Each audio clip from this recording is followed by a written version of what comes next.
ډیره مهرباني جزاکم الله.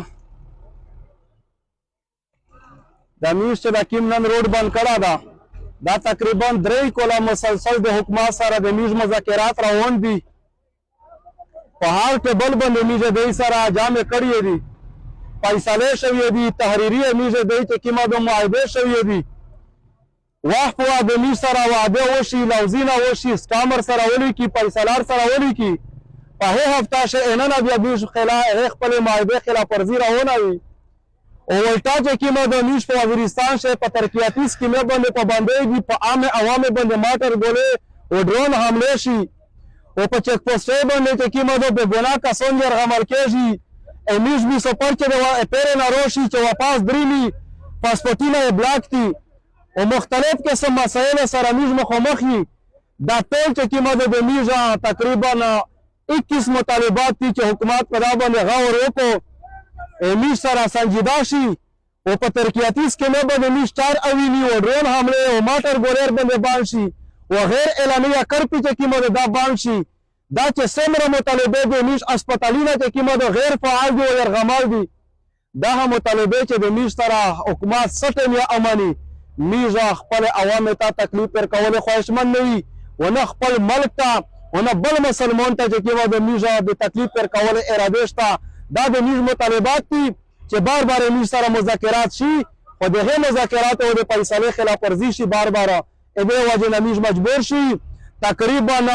وطن نه میش د امن پسندیده وکړله چې مکمل روډینه میش د عوامو نه دا کړل خو د میش یوه احتجاج ته یا او نه یوې فیصلې ته سیکه د قدر په نظر باندې کسي دې وجه نه میش بیا ور مجبور شي چې روډینه مې بان کړل چې څه حکومت د میش د مطالبې باندې غور وکړو. انشاءالله میش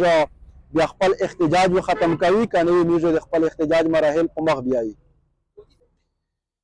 میش د خپل ځوانانو ته دا پیغام ورکوي چې فیسبوک چې کوم خلک صحیح استعمالوي میش یې ستاینه کړي، خو کم از کم د یو مظلوم قوم سپین ږیري ځوانان بوډاګان علما کرام سیاسي قایدین چې دا ټول روډ ته راوځي خپل عوامو ته تکلیف ورکوي، دا میش د آخري د مجبورۍ قدم وي داسې مظلوم قوم خلاف ته اواز نه لګوي. کیدای شي چې الله پاک دې مظلوم د په خلاف باندې قبول کو، الله پاک چې قیمت ذلیل کو، بلکې میش دا پیغام ورکوي چې په میډیا باندې د خپل مظلوم قوم اواز چغوي، مثبت کمنټس او مثبت قیمت پوسټونه کوي. میش د خپل عوامو ته د تکلیف ورکول خواهشمند نه وي. دویمه دا چې د ټول وزیرستان کا ځوان دا کا بوډا دا دې ته میش دا پیغام ورکوي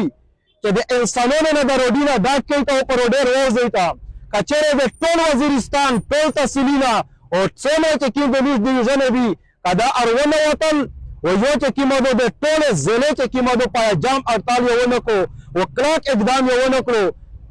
میش دا وایي چې کېدای شي چې په یوه ځای شي